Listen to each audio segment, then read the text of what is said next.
Olá, seja bem-vindo a mais um Ata Diurna, podcast do Página 1. Aqui, normalmente comigo, Elizabeth Tavares, jornalista, e o Pedro Almeida Vieira, jornalista e diretor do Página 1. E estamos aqui de novo para comentar aqui alguns temas da atualidade. Começo hoje aqui por apresentar, trazemos três temas, um deles tem a ver com a questão de uma análise que o Pedro Almeida Vieira fez aqui para o Página 1 sobre o aumento do risco. Há mais idosos, nunca houve tantos idosos em risco de pobreza e de exclusão. Depois temos também aqui nos Estados Unidos os novos membros de um painel que serve aqui faz aconselhamento na política de vacinação nos Estados Unidos e também aqui, finalmente, um outro tema e que tem a ver com este calor que estamos a sentir, esta vaga de calor, se é que se pode dizer assim, e, de facto, fica aqui uma pergunta que é: será que o Serviço Nacional de Saúde está preparado para as consequências que podem trazer para a saúde dos portugueses esta vaga de calor? Pedro, queres dar aqui um arranque? Qual é o tema hoje que queres começar? Podemos começar eventualmente pela questão dos idosos. Nós ontem domingo, publicámos uma notícia que provavelmente vai ser abordada quando... Daqui a uns dias. Daqui a uns tempos, porque eu recordo-me que isto é basicamente uma atualização da evolução do risco de pobreza e de exclusão social que todos os anos se faz, porque desde pelo menos de 2018 que o INE divulga esses dados e divulga os dados que depois são muitas vezes tratados por investigadores. Eu estou-me a recordar que particularmente no ISEG fazem isso regularmente. Saiu até uma notícia em janeiro de um estudo do professor Carlos Rodrigues Farinha do ISEG sobre os dados de 2022 para 2023 e já aí mostrava aquilo que agora se confirma com os dados de 2024 que eu analisei porque fui ao INE, digo, e que é para mim um sinal de derrota civilizacional e das políticas sociais, que por um lado estamos a conseguir aumentar a esperança média de vida, mas isso não faz com que as pessoas vivam mais e vivam com maior dignidade, porque apesar de haver uma tendência decrescente em termos da diminuição do risco de pobreza e de exclusão social em termos globais, para todas as idades, no caso dos mais idosos, a partir dos 65 anos, tem tido uma tendência a aumentar. E depois há aquela particularidade do caso das mulheres, não é? E para além do caso, e o caso das mulheres, que são sempre as mais afetadas, isso ainda é mais visível. A situação aqui é que muitas das vezes o INE divulga os valores em termos percentuais e, de facto, há um ligeiro acréscimo, mas depois esquecemos de outra coisa, que é a população também aumenta em termos absolutos. E, portanto, quando nós estamos a falar de, imagina, 20% e depois no ano a seguir 21%, parece que aumenta 1% apenas, um ponto percentual. Mas não, estamos a falar de mais pessoas. Mas depois são mais pessoas. Exatamente, porque sim. Cada vez há mais idosos. Basicamente, a população com mais de 65 anos são cerca de 2,5 milhões.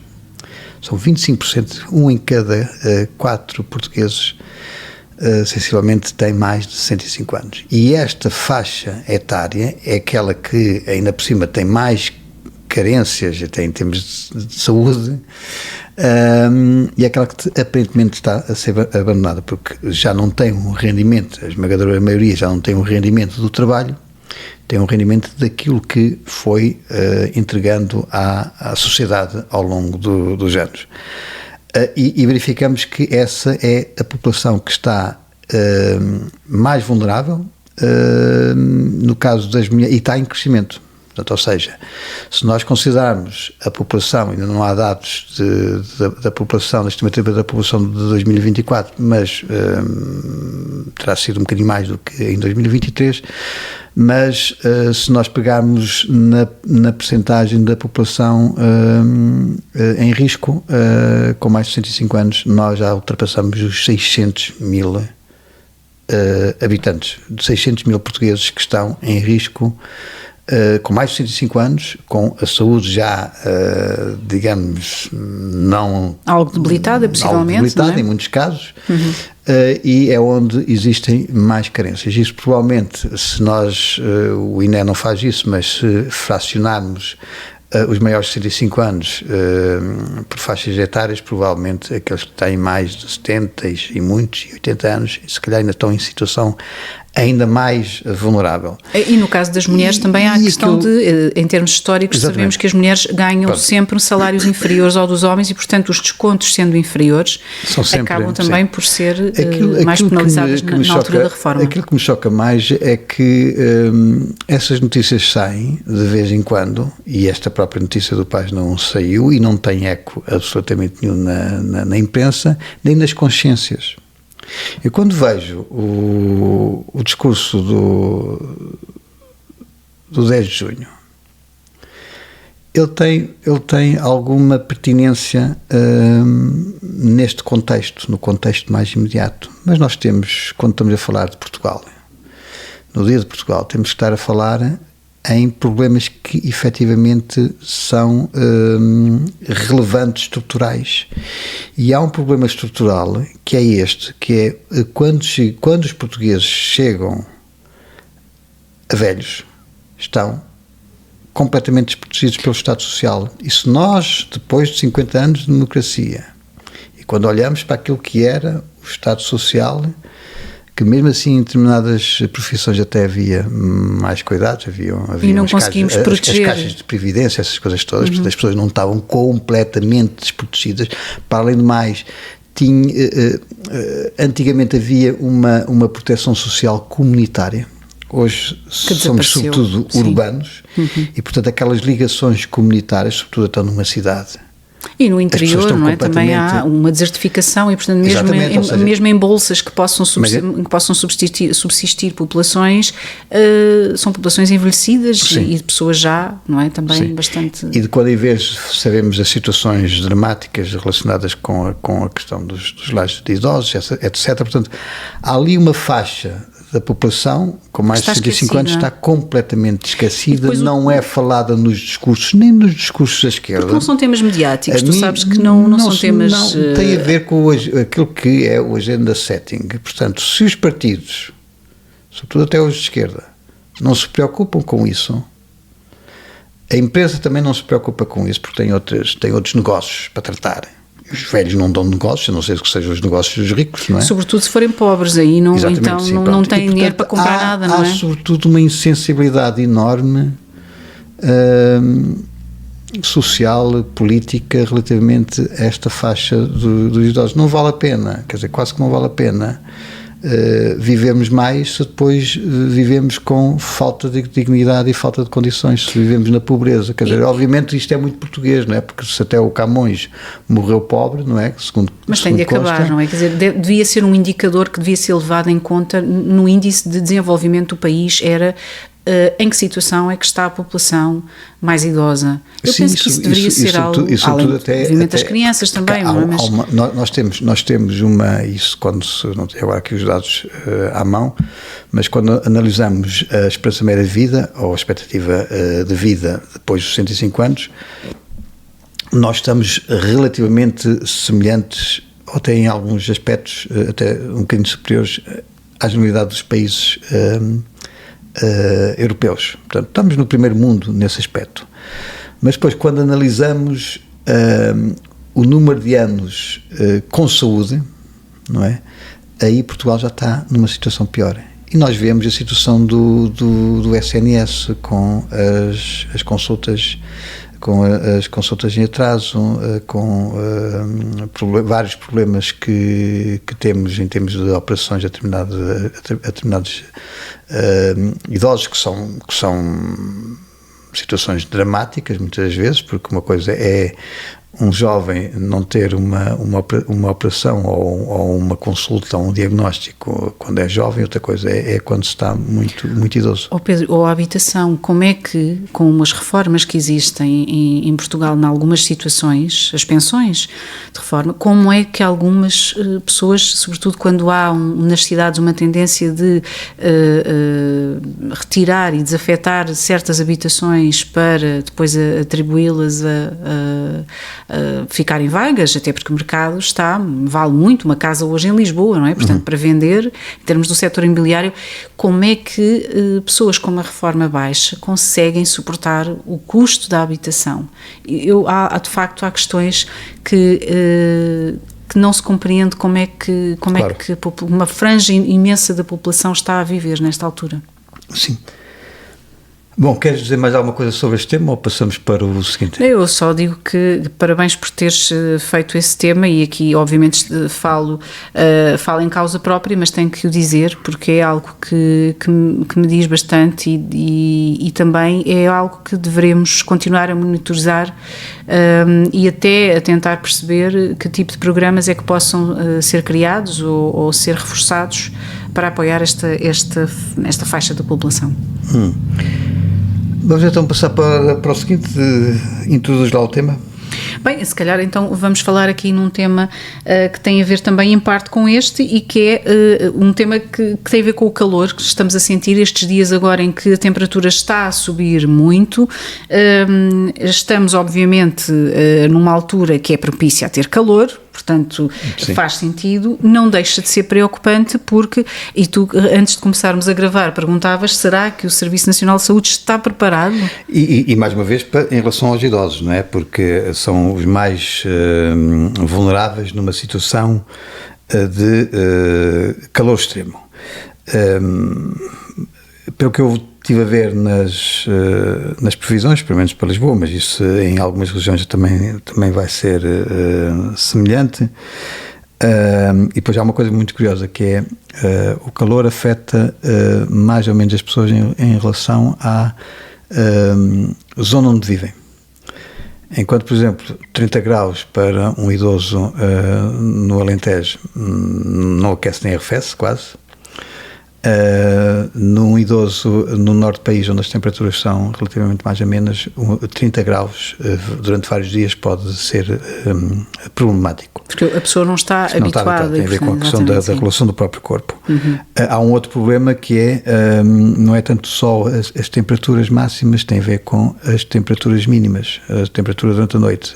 Se está acima dos 20 graus, começa a haver problemas. Pronto. Há um índice muito interessante que é calculado pelo Instituto de Meteorologia, agora tem um nome mais comprido, mas pronto, falamos no Instituto de Meteorologia, para simplificar, sim, que é o índice Ícaro. O índice Ícaro tem várias nuances, mas basicamente é um índice que alerta, um índice de previsão, e que indicia se há um risco a partir nos dias seguintes. Pronto. Geralmente eles fazem o índice para 2 dias, portanto, e de facto, por exemplo, hoje, dia 16, não é? Estamos no dia 16. Correto, confirmo. Sim, confirma.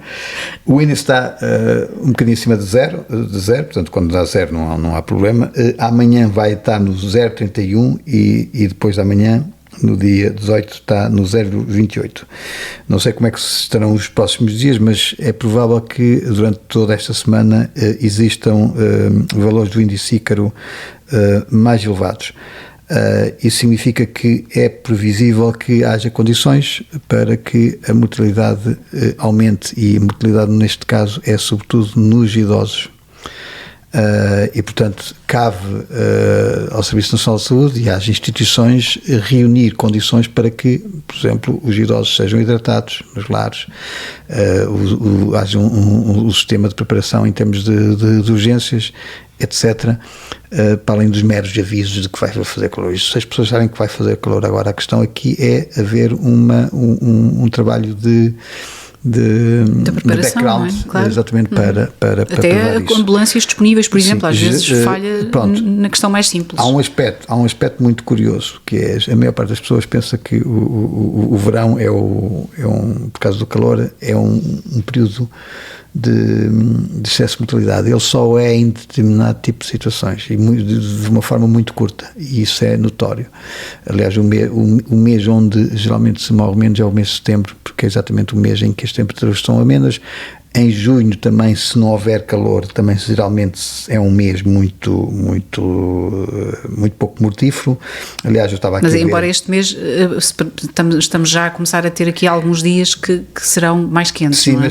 mas é muito evidente que a mortalidade nos meses de verão variam muito em função do tempo quente. Nós temos até nos dias anteriores, como as temperaturas estiveram ótimas, não há mortalidade. A mortalidade está abaixo dos 300 óbitos por dia.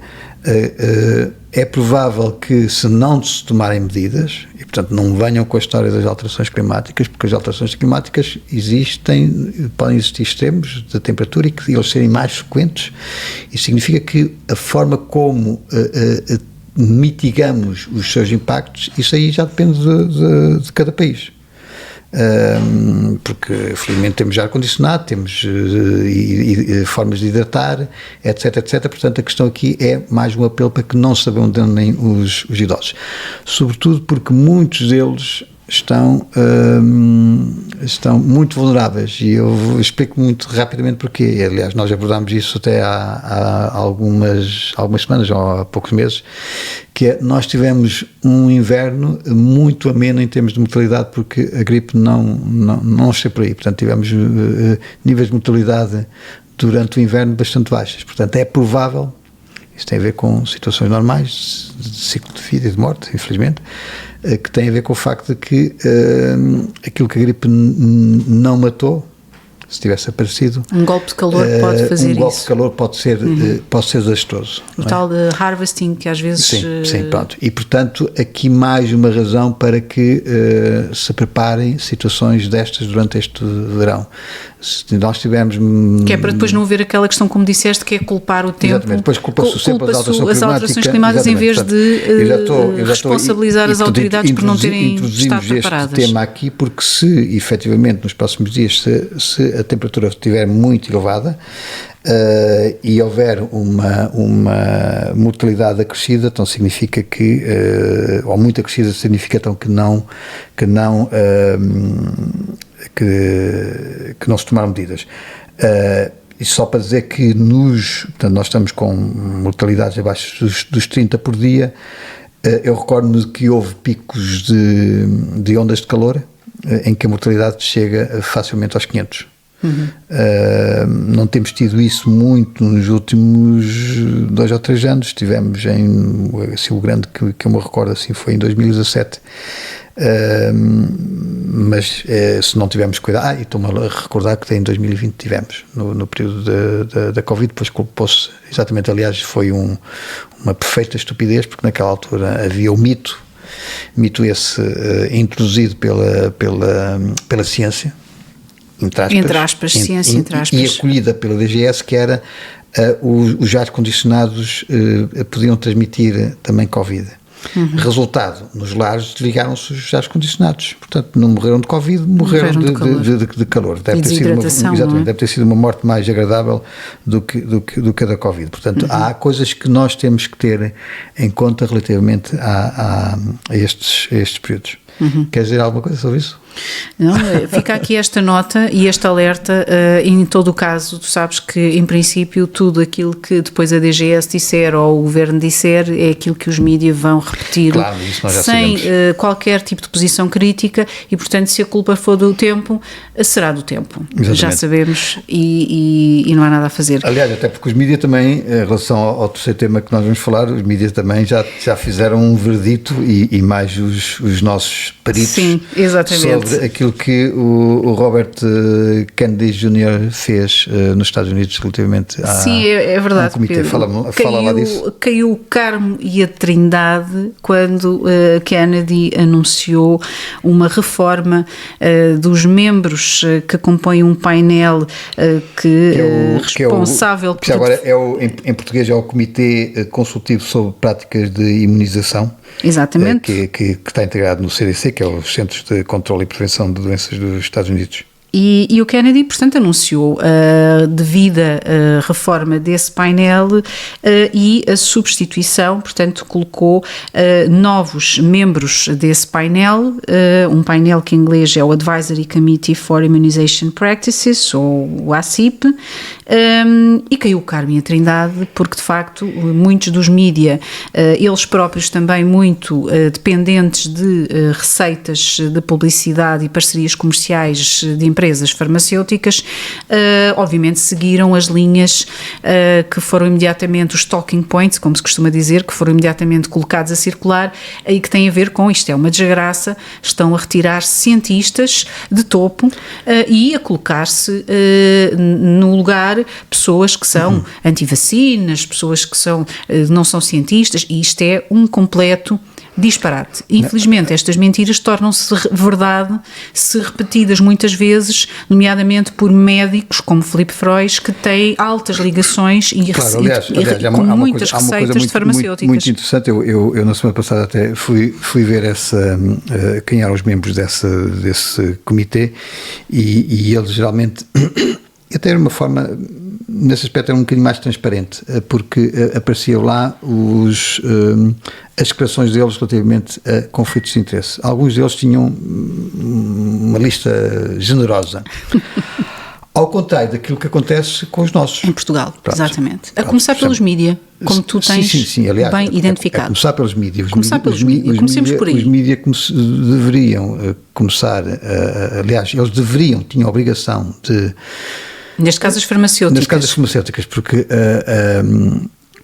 a iniciativa tem que partir das farmacêuticas e o Infarmed com a fiscalização ou a ausência de fiscalização do Infarmed, que nós estamos pejados de parcerias comerciais entre as farmacêuticas e os mídia para as coisas mais diversas, mas sempre para o bem comum. E essas parcerias, tal como todos os outros apoios dos médicos e de outro tipo de entidades, associações, etc., deviam ser declaradas no portal da transparência e publicidade do Infarmed. Mas isso não acontece. Expresso, Observador, Público, Diário de Notícias, tudo e mais alguma coisa faz parcerias comerciais ao pontapé. Portanto, recebem dinheiro para organizar esses eventos. Vai saírem ao Expresso e vêm projetos especiais e vêm aos projetos Expresso e vêm a quantidade por mês de parcerias com várias farmacêuticas. Mas não vemos nada no portal do Infarmed. No portal do Infarmed, zero, absolutamente zero. Já perguntei várias vezes ao Infarmed, nada, ignoram completamente. Pronto, até ao dia em que... mas isso também explica muito do alguma posição, pronto. E, por exemplo, nós durante a pandemia não tínhamos conhecimento, a não ser através do Página 1, por exemplo, das ligações, apesar de estarem publicadas, das ligações, porque eles não os declaravam, uma coisa é estar lá, outra coisa é preciso alguém lá ver. Exatamente, claro. É preciso lá ir ver e é preciso sobretudo uma coisa, que é, não basta o Dr. Filipe Frois, por exemplo, dizer que... Isso já no caso dos médicos, não é? Exatamente. No caso dos médicos. Que está lá no portal da transparência, que nem sei se estão todos, mas está lá. A questão aqui é, os órgãos de comunicação social, quando falam com tinham que o Dr. identificar Filipe Frois, ele não pode aparecer como um especialista independente, ele não é especialista independente. E é preciso ter uma grande cara de pau quando, em relação a esta decisão do... E já agora, uma nota, só porque no caso do Filipe Freud, como tu referiste, eu penso que era nesse sentido que depois ias, que é a de que é preciso ir lá ver, porque depois há declarações, aparecem lá registros em nome do médico, mas também em nome de empresas que tenha. Claro, no caso de Filipe Freud tem uma sociedade, uma empresa, e portanto pode aparecer em nome dele ou em nome da empresa, sendo que quem vê, se não for pesquisar, não sabe que aquela empresa é daquele médico, e portanto... Sim. E muitas vezes eles já omitem. Eu estou-me a recordar que, por exemplo, um outro médico, que é professor também na Universidade de Coimbra, que é o Rovaldo Cordeiro, acho eu, é assim esse nome, ele teve um cargo numa instituição internacional e, no caso dele, ele não declarava, ao contrário dos seus antecessores que declaravam. Portanto, há muitas omissões que eles fazem. Mas estou curiosa de ver o que é que o senhor, o Filipe Freud, que... será que ele aplaudiu esta mudança? Que é claramente um dos médicos mais promíscuos, porque eu distingo aquele médico que vai de vez em quando fazer uma palestra e porque também toma o seu tempo, cobra algum dinheiro. Agora, o Dr. Filipe Freud é provavelmente um médico... É regular, é um habitué, não é? Que ele, apesar de ser funcionário público, ele ganha mais dinheiro formalmente com estes eventos, os declarados do que ganha como médico no Serviço Nacional de Saúde. É um segundo emprego, é uma profissão, se calhar é o primeiro. Pronto, exatamente. Mas estou curiosa, será que ele aplaudiu esta... O que é legítimo, vamos lá ver, é legítimo. Agora, a questão aqui deve haver algum pudor declarar, até dele próprio. Exatamente, declarar e depois não se pôr com um pneumologista independente que ainda por cima é consultor da Direção-Geral da Saúde, foi os médicos que determinava quais eram os medicamentos a comprar em Portugal, a serem usados, alguns deles em que ele foi consultor. Era o caso do Remdesivir, não era? Exatamente, sim, do Remdesivir e até de outros que ele participou. Portanto, ele ganhou. Mas ele nunca poderia ter participado nessas decisões, não é? Por terapêuticas que foram usadas algumas delas... E o Remdesivir é um desastre, não é? Diga-se de passagem. E algumas delas até de medicamentos que ele falou na comunicação social, de medicamentos que foram retirados do mercado. Do mercado, sim. E depois, este mesmo senhor vem aqui no Facebook, eu tenho que ir vê-lo de outra forma porque ele bloqueou-me, para além de me ter processado, não é? Ele diz isto. Eu não vejo nenhum desses personagens, devo dizer. Sobre a decisão do Kendi, que parecia que ia destruir, que ia eliminar o comitê, quando ele, na verdade, fez uma limpeza. Okay, estamos a falar de uma pessoa que é consultor de farmacêuticas. Um consultor de farmacêuticas. Ganha 50 mil declarado. Vamos lá pôr os pontos nos is. De farmacêuticas, pronto. E ele diz assim: quando a ideologia substitui o conhecimento e a ciência no processo de decidir e governar, o Jr. Robert Francis Kennedy decidiu no dia 9 de junho de 2025 demitir todos os membros do Advisory Committee on Immunization Practices. Os membros eram reputadíssimos médicos e cientistas que representavam uma elite de valor incalculável na promoção da saúde e na prevenção da saúde. Destruiu num dia o que demorou décadas a construir e a manter, uma catástrofe para os americanos e para todos. Caramba! A única notícia menos má é que a destituição deste perigoso, mentiroso, vendilhão de banha da cobra, ignorante e incompetente, ficou mais próxima. Pronto. Isto, quando analisamos agora os novos nomes, consultando os novos nomes já indicados, foram 8. Mas claro que ele não vai gostar dos novos nomes. A esmagadora maioria, eu não fui ver, mas peguei em 2, todos eles têm um H-index do Scopus muitíssimo superior aqui a este doutor Filipe Freud. Mas estamos a falar, assim, o Filipe Freud é como se fossem relações públicas das farmacêuticas. Ter uma cara de pau, filho da mãe. Ou uma cara de Freud, neste caso. Para achar que nos Estados Unidos não há cientistas suficientes e independentes e que não tenham ligações tão promíscuas como ele tem e que isso é uma chatice. Sim, mas ele é uma relações públicas das farmacêuticas.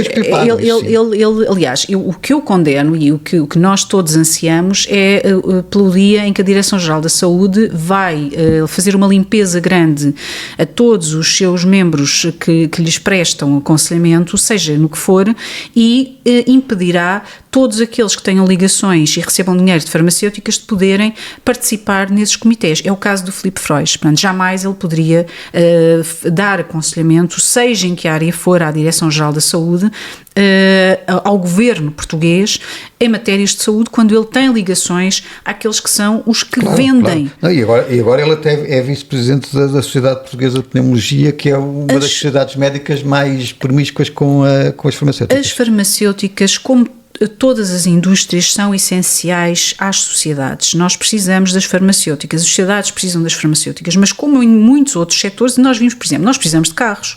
Os carros são importantes, não só para manter a economia, mas também porque nós deslocamos em carros. Contudo, aconteceu problemas, como por exemplo, aliás, constantemente acontecem, mas estou a lembrar-me do caso da Volkswagen. A Volkswagen teve aquele escândalo com os seus carros, e que penso que todos se recordam. Agora, nas farmacêuticas, quando há escândalos e problemas, é mais grave, porque morrem pessoas. E a questão aqui é, há uma preocupação por isto, porque normalmente com farmacêuticas o dinheiro é entregue, ou seja, há uma transferência de riqueza dos Estados diretamente para, seja vacinas, seja medicamentos, o que for, diversos fármacos. E, portanto, há compras públicas envolvidas e estamos a falar de muito dinheiro. Estamos a falar de entidades que são muito grandes, multinacionais, têm muito poder, muito de lobby. Ora, ter pessoas como Filipe Frois já é preocupante. Haver médicos com uma tão grande exposição a uma indústria para a qual depois acabam por trabalhar um bocadinho como relações públicas. Mas ele também... Nem é relações públicas, é mais de delegados de propaganda médica. Delegados de propaganda, exatamente, sim. Nós recordamos. Aliás, ele apareceu em vários artigos a defender alguns medicamentos e mesmo em conferências. Sim. Aliás, ele até recebeu para ir a uma apresentação de um medicamento que depois, nessa altura, estava a ser retirado dos Estados Unidos. Mas não é só o Filipe Frois. Uma coisa que eu mais achei curioso, bem, para já, eu não vi todos os membros, mas um dos membros que foi escolhido para este comitê, e saúdo a escolha de membros que não tenham ligações a farmacêuticas e que não recebam dinheiro de farmacêuticas, um deles, o Martin Kulldorff, que gentilmente... Já o entrevistámos? Já o entrevistámos, gentilmente tem cedido artigos que nós temos publicado no Página 1. O Martin Kulldorff é um dos especialistas líderes nos Estados Unidos em segurança de vacinas. Sim, por amor de Deus. Aliás, é epidemiologista, ele era bioestatístico. Antes da pandemia. Para ser claro, não é? É epidemiologista, é bioestatístico, um académico com uma reputação inatacável. Não é inatacável porque foi atacado durante a pandemia. Mas foi atacado por pessoas como o Filipe Frois e todos aqueles que dependiam do financiamento das farmacêuticas. A questão aqui é, as farmacêuticas sempre foi um mundo de negócios, sobretudo um mundo de negócios legítimo. Agora a questão é, no mundo de negócios legítimo, nós temos que ter uma farmacovigilância atenta e independente. Pois, mas isso está em risco. Isso deixou de acontecer. Claro. Isso deixou de acontecer exatamente por causa de pessoas como o Filipe Frois e muitos outros que fazem o lobby das farmacêuticas e ainda por cima impunham a bandeira da ciência. Mas aqui devo dizer que a imprensa e os jornalistas têm uma culpa no cartório gigantesca. Primeiro, porque têm promovido pessoas como o Filipe Frois como sendo especialistas independentes, o que é falso. E depois promovem o que é falso. Os fármacos como salvíficos. Exato. E se alguém põe em causa isso, é anticiência. Como pôr em causa a água benta. Isto não se pode pôr em causa, não é? Não se pode pôr em causa. Portanto, nós tivemos, aliás, a esmagadora maioria dos fármacos fizeram milagres e são responsáveis por nós estarmos não, sem dúvida, neste nível de qualidade de vida. Sem dúvida. Agora, isso não é a questão que se põe. A história, o que se põe é os abusos. Sim, a história, aliás, as fraudes, a corrupção. A farmacovigilância foi instituída exatamente porque houve vários fármacos que falharam rotundamente. Em muitos deles, o papel dos mídias foi extremamente importante. Estou-me a recordar eu vou agora dizer mal, de certeza que a talidomida, como é que é? Talidomida? Sim, pronto. Que depois do escândalo houve tentativas de abafar os problemas e só, há um documentário muito interessante, que até se encontra no YouTube, exatamente sobre o papel de um jornalista em particular que fez com que esse problema não fosse apagado e que havia pressões sobre as vítimas para que fossem silenciadas. Aquilo que está a acontecer no caso desta mudança neste comitê é algo que é pavoroso para grande parte do lobby farmacêutico, claro. Sobretudo daqueles que durante anos beneficiaram de uma forma absurda. Só para explicar o que é que estamos a falar, é um comitê que depois determina a política que vai ser feita em termos de vacinação e aconselha. E para dar um exemplo, eu penso que há aqui um dado positivo, que é de repente os mídia estão preocupados com o facto de haver, de Kennedy estar a escolher para este painel membros que possam não ter, ou seja, ter conflitos de interesses. Eu acho isso muito positivo, que de repente os mídias acordaram para a questão dos conflitos de interesse. Infelizmente só acordaram agora. E eu estou a falar nisto porque, por exemplo, em 2000 houve uma investigação do Congresso norte-americano e que me parece, estava a ler isso ainda há pouco, que 4 em 8 membros deste comitê do CDC e que votaram para aprovar guidelines para uma vacina, a vacina do rotavírus, em junho de 1998, tinham ligações financeiras a empresas farmacêuticas que estavam a desenvolver diferentes versões da vacina. Ou seja, a questão aqui é sempre que, aquela que tu referiste, que é, não basta os membros destes comitês, como acontece na DGS com o Filipe Freud, terem uma lista de todas as suas ligações a farmacêuticas e do dinheiro que recebem.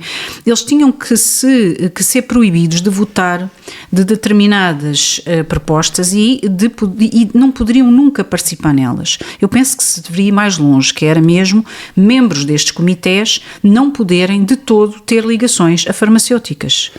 Isso para mim era o que faria sentido, mas de facto, só para terminar aqui esta questão, de repente os jornalistas agora estão preocupados, com os conflitos de interesse, vê com os lobbies. Vê umas notícias que escrevemos. O Congresso norte-americano fez várias investigações a corrupção envolvendo farmacêuticas. Sim. Antes da pandemia, estamos a falar antes da pandemia, e agora é que estão preocupados com a questão dos conflitos de interesse? Não, e vê a forma como antigamente as entidades que tinham esses conflitos de interesse reagiam. Eu estou-me a recordar, por exemplo, que a Sociedade Portuguesa de Pneumologia considerou os artigos jornalísticos do Página 1 que abordavam as suas ligações com a indústria farmacêutica como algo que acarretou consequências para a saúde pública. E eles apresentaram uma queixa contra mim, quer na ERC, quer na CPJ. Mas isso é um celeb. E quais eram as notícias? E quais eram as notícias? Era a Sociedade Portuguesa de Pneumologia teve ano de ouro em receitas de farmacêuticas com 370 mil euros da Pfizer. Isto em 13 de janeiro de 2022. Em plena pandemia. Outra era farmacêuticas da Covid-19 e gripe enchem cofres da Sociedade Portuguesa de Pneumologia, 16 de fevereiro de 2022. E um congresso à pala, saiba quais os pneumologistas que receberam das farmacêuticas e quanto receberam. Portanto, sim, mas a perseguição de jornalistas que expõem e denunciam situações de conflitos de interesse e de incompatibilidades graves, como esse é o caso, infelizmente o assédio existe, o assédio judicial ou o assédio regulatório é um deles. Portanto, essa sociedade de pneumologia fez o que seria de esperar, infelizmente, porque não demonstrou não ter ética, foi atrás do jornalista e foi atrás do mensageiro, quer dizer, não corrigiu, nem pediu desculpa, nem tentou de facto emendar a mão, pelo contrário, acha que o problema não está em haver uma sociedade médica que recebe milhares de euros em ano de pandemia de uma farmacêutica relevante. Não foi milhares. Foi 370 mil euros. Acha que o problema está no jornalista fazer a notícia. Portanto, o problema não está na sociedade médica receber o dinheiro. Eles, na verdade, eles receberam no segundo ano da pandemia, as farmacêuticas insuflaram quase 1,3 milhões de euros para os pulmões da Sociedade Portuguesa de Pneumologia. Pronto, ou seja, 1,3 milhões de euros que uma sociedade que faz uns congressos recebeu durante um ano de farmacêuticas. Destes, 370 mil euros foi O que eles teriam que ter feito era devolver esse dinheiro. Assim que saíram as notícias, se eles tivessem um mínimo de ética e de amor próprio, deveriam ter dito: vamos devolver este dinheiro às farmacêuticas, porque este dinheiro de facto nunca deveria ter entrado nos nossos cofres. Porque como sociedade portuguesa de pneumologia, nós temos que ter a confiança. Já agora uma outra questão. Isto é uma associação profissional e, portanto, já agora eles uma fazem questão. O que quiserem. Agora, quando recebem tanto dinheiro, eles não são independentes. Eu quero dizer, isto não me interessa minimamente como portuguesa e muito menos como jornalista em Portugal, qual é a política que o Kennedy está a fazer ou não está. Não é isso que eu estou aqui a pôr em questão. Eu não estou a avaliar a política do Kennedy, ou o Kennedy em si, ou a sua nomeação para o cargo. O que eu estou aqui a avaliar é o seguinte: o que o Kennedy disse foi que anunciou esta mudança neste comitê de aconselhamento, de assessoria, portanto faz esse aconselhamento, essa assessoria, por um motivo.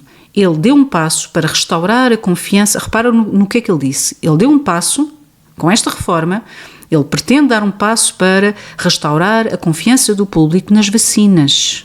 Portanto, isto é o oposto de ser anti-vacina.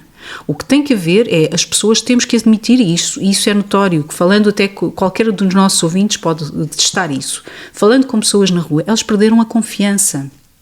Sim. E muitas delas ponderam se devem ou não vacinar-se para isto ou contra aquilo ou contra aquilo. Há que restaurar a confiança do público e não pode ser feita com os mesmos lobistas das farmacêuticas que têm estado no poder. Ainda há dias, e não há nenhuma alteração, por exemplo, em relação à vacina contra o sarampo. Não há no CDC que se veja alguma alteração sobre aquilo que é a vantagem da vacinação contra o sarampo, que efetivamente desceu de uma forma muito expressiva a incidência do sarampo nos Estados Unidos e a nível mundial. Pronto. Agora, aquilo que é evidente é que, como agora tudo ou quase tudo é vacina, ou pelo menos há aquela tentativa de vender como vacina, quer dizer, é catalogar um produto como sendo vacina para... As chamadas vacinas mRNA não são tecnicamente vacinas, mas são terapêuticas, até pelas características agora daquilo que está sempre a ser, ou seja, se fosse uma vacina, 1 ou 2 doses, tudo bem, mas aquilo basicamente deixou de ser considerado tecnicamente uma vacina, ou pelo menos tecnicamente no sentido do conceito atual, porque depois pode-se mudar. Mesmo agora a questão dos anticorpos monoclonais, que é a nova terapia muito em voga, aquilo aparece quase como se fosse vacina, não o sendo, porque a forma de atuação é completamente distinta. E aquilo que aconteceu durante a pandemia com as vacinas contra a Covid, vacinas entre aspas contra a Covid, foi exatamente causar uma certa desconfiança, e essa desconfiança não é só daquilo que é das redes sociais, as pessoas sentem isso. Aliás, os próprios dados, por exemplo, do Eudravigilance, da Agência Europeia do Medicamento, nós nunca tivemos um fármaco com tantos registros de efeitos adversos, e alguns extremamente graves, que era importante tirarmos tudo a limpo e saber quais daqueles... Isto com toda a manipulação que houve, e nós sabemos que houve com bases de dados e com o registro Nunca aconteceu que um fármaco, entre milhares de outros fármacos, ou centenas de outros fármacos, tivesse só ele mais do que todos os outros, em termos de registro. E ainda não se pode falar nisso. Se as pessoas, por exemplo, vacinadas apanham mais Covid do que as não vacinadas, ou se as pessoas que tomaram mais doses têm mais problemas de saúde do que outras que tomaram menos doses. Mas não se pode falar sobre isto. Há uma clara tentativa de apagar o que aconteceu. Pronto. Mas isso teve consequências, ao contrário, por exemplo, questão da confiança. Eu estou-me a recordar, por exemplo, nos anos 60, houve uma vacina contra o vírus sincicial respiratório, em que aquilo não correu bem, houve 2 mortes e a vacina foi suspensa. Houve casos também de vacinas, de uma vacina do sarampo, que há várias, obviamente, tal como aconteceu com o Covid, em que uma também teve problemas e foi retirada. Portanto, nós temos variedíssimos casos de vacinas que aquilo não corre bem, às vezes não é propositado, não é intencional, muitas vezes o grande problema é persistir no erro. E persistir no erro por razões meramente de negócio. Isso passa a ser crime. Uma coisa é um fármaco ter um output que não era expectável. Muitas vezes, quando os ensaios são feitos, imaginemos 2.000 ou 3.000 pessoas de ensaios clínicos, há muitos, claro, há muitas, por isso é que a farmacovigilância continua depois na parte comercial.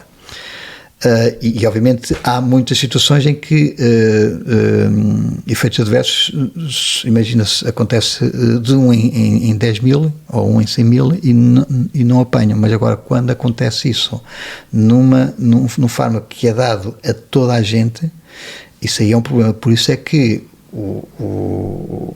a prescrição é fulcral, ou seja, eu só tomo medicamentos para aquilo que eu necessito, não estou a tomar um medicamento ou não me receito um medicamento para uma doença que provavelmente eu não vou ter, ou não sou afetado. E aquilo que aconteceu durante a pandemia foi, temos ali uns bons milhões, muitos milhões, 1.000 milhões ou mais de pessoas, vamos a ganhar dinheiro. Foi isso que aconteceu. E, portanto, é bom que haja estas alterações nos Estados Unidos para clarificar. É legítimo que eles façam isso pelo perfil, mas nós vamos fazer aqui no Página 1, vamos analisar um bocadinho o perfil dos médicos. E se encontrarmos, especialistas que não são só médicos, sim. Não são só médicos.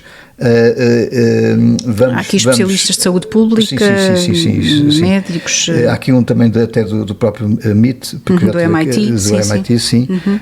E portanto vou tentar perceber se do ponto de vista científico eles são mas eu diria que é bem-vindo haver uma preocupação em que seja restaurada a confiança pública nas vacinas e que haja um painel de especialistas. Sim, aliás, eu ia falar sobre isso depois que era um dos problemas que já atacaram o Kennedy foi sobre a questão do surto de sarampo nos Estados Unidos. Este surto de sarampo o sarampo não chegou, viu, olha, foi o Trump que foi eleito, vamos atacar. Foi o Kennedy. Pronto. Não, isto tem a ver com uma redução que houve das taxas de vacinação durante o período da pandemia e pós-pandemia, e que fez com que em 2025 chegássemos com taxas de vacinação de sarampo menores do que aquilo que acontecia nos anos anteriores. De qualquer modo, aqui também a nossa imprensa e os nossos peritos do costume, que recebem dinheiro das farmacêuticas, Freud, andaram já há meses que andavam a dizer que era o pior surto desde o século, deste século, quando na verdade depois de já passar estas semanas todas, mesmo assim o ano de 2025 está abaixo ainda de 2019, mas são estas muitas mentiras dos cientistas, entre aspas, mas são mentiras que depois vão alimentando os jornalistas, a imprensa, que são propagadas etc. na imprensa, isso é que é lastimável. E nós, no Página 1, só iremos silenciar-nos em relação a alguns destes temas quando virmos transparência na imprensa, de onde é que os jornalistas estão a receber dinheiro, de onde é que os mídias estão a receber dinheiro, quais os eventos em que estão a participar, quanto dinheiro é que recebem para lá estar, e enquanto isso não acontecer, aquilo que sai na imprensa relativamente a estes temas vale e deve valer para os leitores, para os telespectadores, para os ouvintes desses mídia, deve valer zero. E o mesmo para todos os seguidores de pessoas como Filipe Freud, porque de facto, nesse caso, é evidente, não é? Ele nunca deveria estar sequer na DGS e não sei como é que a DGS ainda o mantém. Bom, ficamos hoje por aqui, regressamos em breve, espero que melhoremos a nossa frequência, até porque isto chama-se Ata Diurna e, portanto, devia ser diário, mas não é só o nome. Mas também não sei se os nossos ouvintes aguentavam todos os dias estar a ouvir-nos, também é bom. Tinha que ser uma coisa curta, tipo até porque trazemos sempre temas, assim, às vezes um bocadinho ou controversos ou pesados. Sim, e, portanto, é bom. E depois espreiamos, portanto, isto era para ser uma coisa com pouco tempo, já vai nos 45 minutos e um bocadinho mais. Mas pronto, terminamos aqui. Também hoje não trazemos livros, mas o objetivo também é de vez em quando trazermos aqui algumas obras. Prometemos, sim, de qualquer temos que tomar nota. A Feira do Livro de Lisboa, portanto, tem a oportunidade de irem ver o que saiu recentemente e o que está ainda agora. Mas numa próxima vez na Feira do Livro de Lisboa, obviamente. Iremos ter e pronto, e deixamos aqui um agradecimento de novo aos nossos ouvintes e até breve. Voltaremos em breve com um novo Ata Diurna. Até breve.